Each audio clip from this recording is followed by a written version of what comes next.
Good afternoon, everyone. Hello, hello, hello. Nikki here, coming in live to talk to you about something that I have been waiting for weeks to talk to you about. We've had some technical issues with Facebook, putting us in Facebook jail. That prevented me from being able to come live to you. We've had me going to Uluru last week, so going away last week, and therefore not being able to come in live with you. And then now we're finally here. It was meant to be Tuesday, but we're here now. So that is the key. Now, hopefully my Facebook is playing up and playing nicely. So if you are here live with me, make sure you say hi in the chat so that I know you're here. I can see a few people watching. And if you happen to watch on the replay, comment replay. Hey, Sam. So we're going to be talking about setting yourself up for success today. It is really important that we are doing that. And quite often we get to a point where we want success, but we don't expect it. Now, when we start setting ourselves up in the right way, we can start expecting and therefore demanding success, which is what we want. So before I get started, hey, Rosetta, before we get started, just a couple of reminders. We kicked off our lifestyle audits this week. We've had our first one. This has been the first one in quite some time. It was amazing. The girls loved it.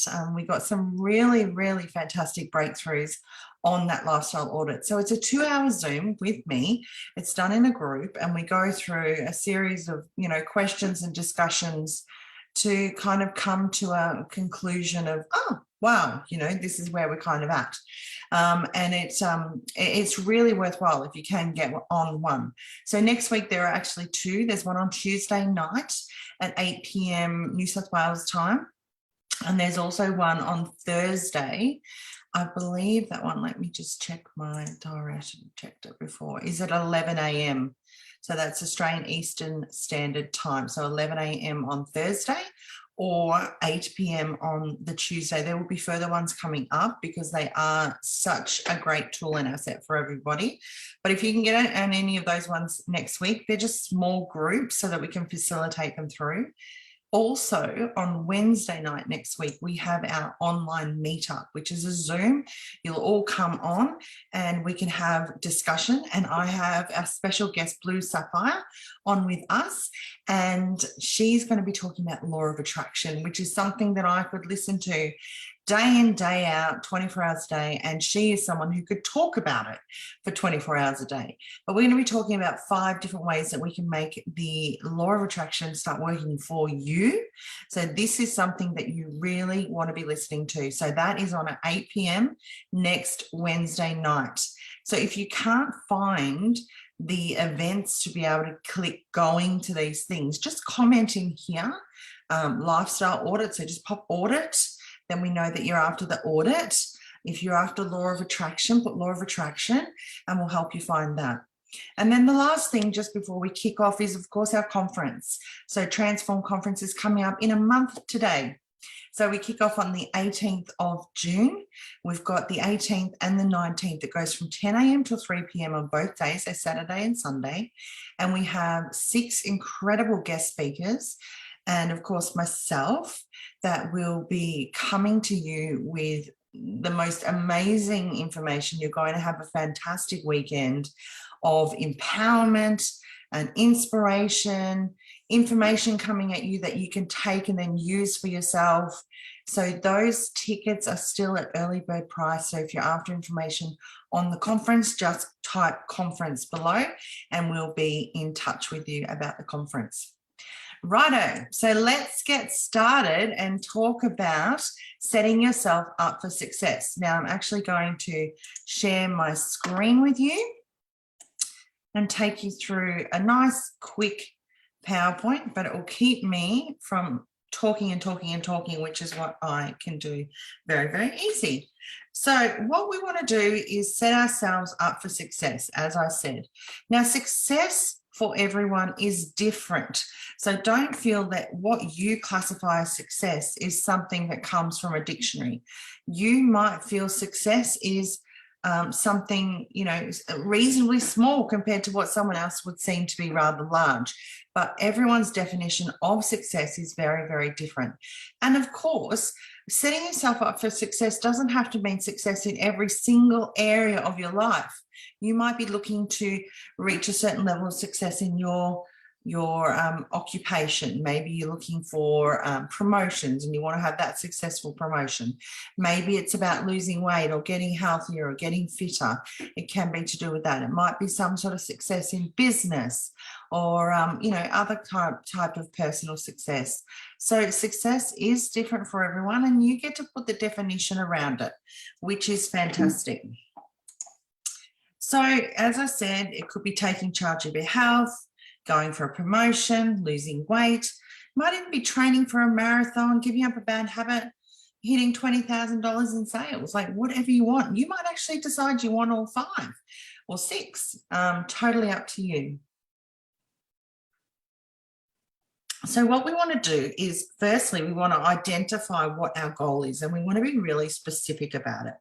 So one of the mistakes, biggest mistakes that people make is not setting clear and specific goals for themselves.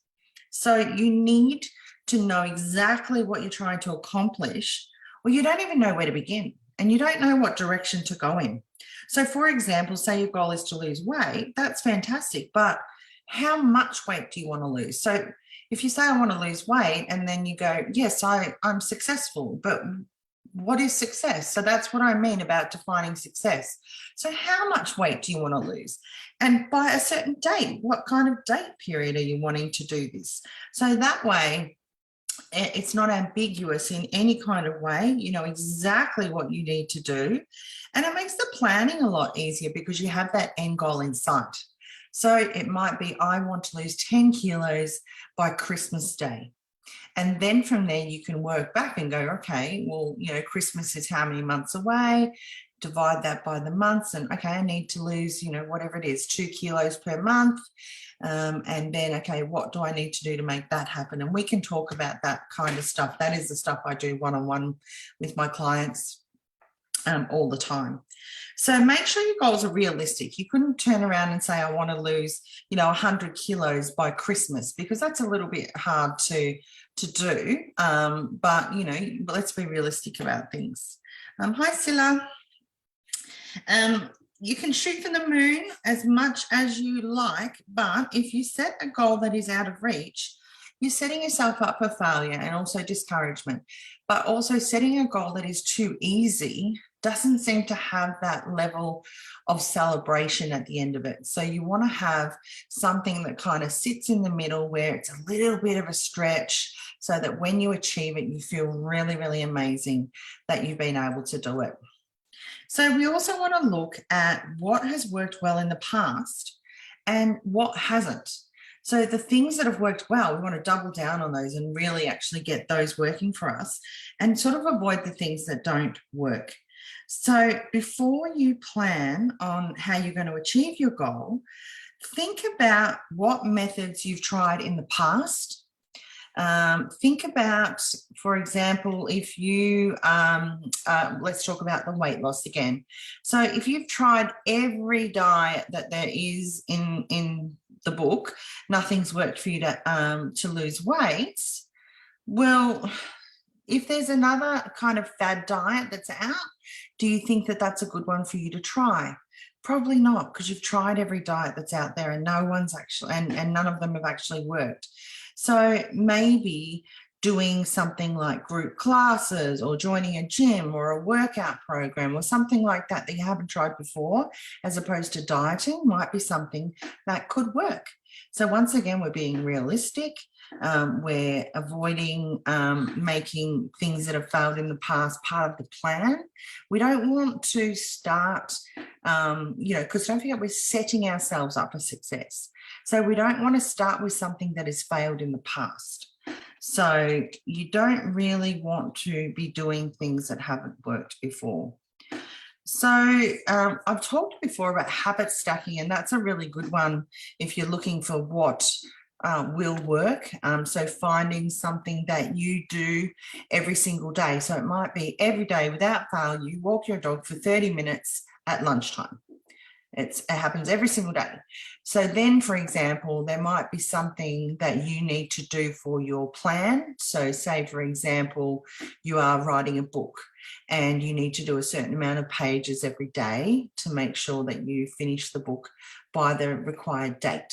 So say it's 50 pages a day. That might be just ridiculous. I've never written a book. But what you might do is piggyback it on the back. So habit stack it. So you do your 30-minute walk because you know that happens every single day. And at the end of it, you go straight into writing your book. Or you do the book first and then you do the walk later because you know that you're definitely going to do the walk. So the walk will happen once you've done your writing of your book. So that's something you can also do. We want to create a plan. Without a plan, goals are just wishes, and wishes often don't get achieved. So think about that specific goal, break it down into the mini goals. So exactly like I said before, I need to lose this amount of weight. Let's work backwards through the months, and then we know what we need to do per month. It could be a savings goal. It might be that you're saving for a large bill. Say, for example, it's your car registration. And so you know that it comes up on this certain date in the year. And so what you do is you work back how many months or how many, weeks have you got, or how many pays have you got between now and when that's actually due, and then divide it. And then you'll know exactly how much you need to save per pay to be able to pay that bill in full when it comes. So that's what we can do about making a plan, making it really specific and making it mini goals and step by steps. That you can get there really easy.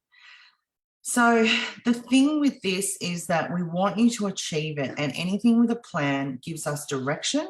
We know where we're going. And we want to be able to measure our progress along the way. And that's why I talked about mini goals, having those things that you can sit there and go, right, I've achieved that. I'm going in the right direction. So you won't know how well you're doing if you don't track your progress. And that's why it's important that we do that. So it does require us to set specific goals, because otherwise we can't track how we're going along the way. We want to make sure our goals are measurable so that we can do those points of progress along the way. Really important. So you might, for example, plan to weigh yourself at a specific time each week, or maybe you use I use my Apple Watch to track the amount of steps I do, or, and this is all scenarios around losing weight. You might have a food diary or something like that, and then you can measure that kind of progress over time, like how many things you've done, which will work well. So getting a coach, a mentor, a confidant, an accountability partner, somebody that's going to keep you on track. So there's nothing better than telling someone what you're going to do to really make you do it. So some people find having, a friend to do, their walking or their exercise with, that works really well. Some people like to hire a coach or a mentor so that they, one, can get help to create the plan, but secondly, have help along the way to measure and track it. And I'd love to hear in the comments if you've ever had an accountability partner, a coach, or a mentor. Has that increased your success of you achieving what you wanted to achieve? And the big thing I find is that people, when they're trying to do things alone, you will set a goal and then you have a kind of a little plan, but it's a very fluid plan. You don't kind of see it as a plan. But once you actually start getting something like this in place, the plan becomes a little bit more concrete. So you know exactly what you need to do. So you're coming in each week or each fortnight and you sit down with your coach or your mentor, and they can go, right, well, how have you gone with this? Where are we at with this? How much has this improved? And you can really do that. And I think, if you have it as a really good friend, like, that's great. They can keep you accountable and check in you from time to time, see how you're progressing. But will they actually hold you accountable? Sometimes you've got to go outside your circle to get someone who is really going to, yes, sympathize with you, but not sit there and go, look, I know you've had a tough week. Instead of going, look, I know you've had a tough week, but we've got to get this done. We've got a plan. So, really thinking about those kinds of things. Now we want to make it easier on ourselves. You never want to go on a diet and then fill your fridge with chocolate cake. You know, that's just making things so hard for yourself. So make it easier to accomplish your goal by making small changes in your environment. So for example, for me, I'm at the moment doing a step challenge, a 28-day step challenge. So we're logging our steps that we do every single day. Now, for me, the first thing, like I always do overnight, is I charge my Apple Watch because I need that to track my steps. The first thing I do when I come downstairs is I put my Apple Watch on. I find if I've left my runners out, I tend to do more walking, even just around the house. Even if I haven't left the house, I tend to do more walking in runners than I would in bare feet or Ugg boots or thongs, because I just feel a bit more active because I've kind of got active wear on. So what are those things that you can do to make things easier for yourself, to make it easier to accomplish your goal? It just might be small changes that you can do, you know. So tell me in the comments things that you've done to try and make things easier for you. I know that, you know, you might even just plan to, you know, I just want to be a bit earlier at work. I want to be more organized. So, you know, can you put your clothes out the night before? Can you get your lunch ready to a point the night before? So what kind of things can you do? What about if you have a busy week at work and you are wanting to, you know, achieve a project, the success of a project at work? So can you do sort of meal prep so that you can make it easy to follow and you've kind of sort of set yourself up for success? Okay, we're almost there. Be patient but persistent, and consistency is the key to achieving anything. So we often see that people who have achieved something great, they don't realize the daily steps and the decisions it took there to get there. They don't realize it. They're kind of just on the same path. But this key of persistency and consistency is really, really important. So there might be things that you do over and over and over again within that day that makes up for those mini milestones that we spoke about. So maybe it's something that you have to do each day. For me, with the steps, there's a certain amount of steps that I try and get to by lunchtime. Then there's a certain amount of steps that I try and get to before I pick up Harper, because it kind of sets me up for success to hit the steps that I want to by the end of the day. And if I haven't been able to do that, then it means I've got to get out and walk and get some more steps up. So those are the kinds of things that I can track during the day to make sure that I finish each day off where I want to be. So we really, really want to, you know, understand that it does take patience to do. It's not going to happen overnight. If we're setting ourselves up for big goals, they're usually not a goal that's going to happen in one day. They're a longer term goal, and each day might be a mini milestone. So what things can we do in there to consistently, you know, tick off our goals each step along the way? And we need to celebrate. We don't do this enough, girls. Celebrate. And it might not be celebrating at the end, it's celebrating along the way. So rewards, build them into your planning. Into your plan, you've got rewards. So if you hit here and you're at a certain point, go out for a lunch, or, you know, go away for a weekend or something like that. It's a great motivator and it can really keep you going. So maybe, you know, promise yourself that you'll, you know, be good all week and, you know, not pick up the junk food and the sweets, and maybe at the end of the week you go shopping and get yourself, you know, something small that you love, or, you know, a new lipstick or something like that. If you go out, for example, to the gym and you do it 4 times a week, you can go out with a hubby and have a nice dinner on the Saturday night. So just small rewards. It doesn't have to be, you know, big ones. But even for me, if I've set a little step goal during the day and I achieve it, you know, they're little victories that I need to, you know, reward myself. And it's not necessarily going and doing something that goes against the goal that you're trying to set up, but it's a good way to celebrate your victory. Our goals can be all sorts of different things. Just remember, everybody's different. Goals could be something that within a month.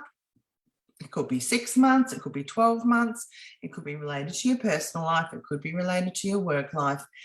You might have a few different plans that are going on at the same time, and that is totally cool too. It's fantastic to do that. So as I said, just a reminder, we have 2 lifestyle audits that are coming up. So if these interest you, just pop audit in the comments below. So we've got Tuesday night at 8 p.m. These audits go for 2 hours. And we have Thursday next week at 11 a.m. So they are great. They're little mini group audits that we do on your lifestyle, and trust me, you'll really, really gain a lot from it. The one that we had this week, the girls loved it and really enjoyed what they took from it. The second thing, the reminder, is our conference on the 18th and 19th of June. It is online so that anybody can attend from anywhere. We have international people within our group as well.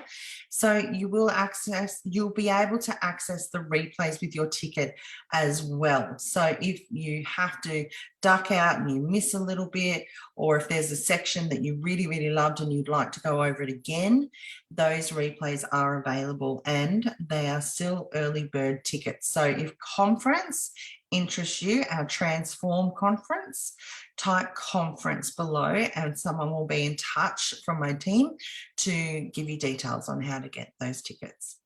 So thank you so much. I'm hoping, I did stick to time, which is awesome. I'm really pleased that I finally got to bring this to you, and I hope that going through those steps has given you some tips on how you could set yourself up for success.